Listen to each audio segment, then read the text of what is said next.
Hello guys, വീണ്ടും ഞാൻ തന്നെയാണ് അക്ഷര. ഇന്നത്തെ വീഡിയോ എന്താണെന്ന് വെച്ചാൽ, ഫസ്റ്റ് വീഡിയോയിൽ ഞാൻ പറഞ്ഞിട്ടില്ല എൻ്റെ മെഡിക്കൽ കണ്ടീഷനെ കുറച്ചൊരു ഡീറ്റെയിൽ ആയിട്ട് പറയാൻ വേണ്ടിയിട്ട് വിത്ത് മൈ MRI റിപ്പോർട്ട്. ഇതിന്റെ റീസൺ എന്താണെന്ന് വെച്ചാൽ, എനിക്ക് ഇതിന് മെസ്സേജ് വന്നിട്ടുണ്ടായിരുന്നു, ഒന്ന് ഡീറ്റെയിൽ ആയിട്ട് പറയാവോ, അവർക്ക് എന്ത് ട്രീറ്റ്മെന്റ് ആണ് ഫോളോ ചെയ്യേണ്ടതെന്നുള്ള അറിയുന്നില്ല, അതുകൊണ്ടാണ് ഞാൻ എന്തൊക്കെ ട്രീറ്റ്മെന്റ് ആണ് എടുക്കുന്നത്, എൻ്റെ മെഡിക്കൽ കണ്ടീഷൻ എന്താണ്, അപ്പം അതനുസരിച്ച് അവർക്ക് ആ ട്രീറ്റ്മെന്റ് ഫോളോ ചെയ്താൽ റിക്കവറി ഉണ്ടാവോ എന്നുള്ള ഡൗട്ട്സ് ഒക്കെ ചോദിച്ചാണല്ലോ. ഞാനിവിടെ എൻ്റെ MRI റിപ്പോർട്ട് വെച്ചുകൊണ്ട് ഞാൻ ആ സംഭവങ്ങളൊന്ന് എക്സ്പ്ലെയിൻ ചെയ്തിരാം. ഇതിലുള്ള എല്ലാ ടേംസും കാര്യങ്ങളൊന്നും എനിക്ക് എക്സ്പ്ലെയിൻ ചെയ്യാൻ അറിയില്ല. എനിക്ക് അറിയുന്ന കാര്യങ്ങൾ ഞാൻ പറഞ്ഞുതരാം. എന്തുകൊണ്ട് ഞാൻ അറിഞ്ഞില്ല എന്ന് പറഞ്ഞിട്ടുണ്ടെങ്കിൽ, ഇത് ഞാൻ അവിടെ കൊണ്ടുപോയി കാണിച്ചാലും എല്ലാവരും എൻ്റെ അടുത്ത് പറയുന്നത് സാധനം നടക്കില്ല, നടക്കില്ല, നടക്കില്ല. അവരെന്നെ എഴുതി എനിക്ക് ഫിക്സ് ആയിട്ട് പറഞ്ഞു തരാണ്, നടക്കില്ല, നീ ട്രീറ്റ്മെന്റ് എടുക്കേണ്ട, നടക്കില്ല.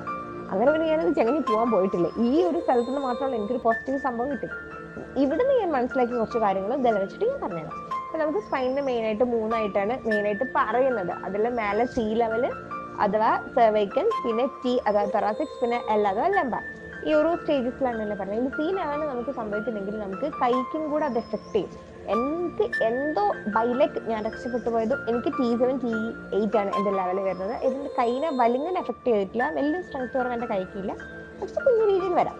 പിന്നെ വരുന്നതാണ് എൽ അഥവാ ലംബാർ ലെവൽ. അത് കൈനെ വലിങ്ങനെ എഫക്ട് ചെയ്യില്ല, നമുക്ക് കുറച്ചുകൂടി താഴെ ഭാഗത്തേക്കായിരിക്കും. അപ്പം എനിക്ക് സംഭവിച്ചത് T7 T8 കംപ്ലീറ്റ് ഇഞ്ചുറി ആണ്.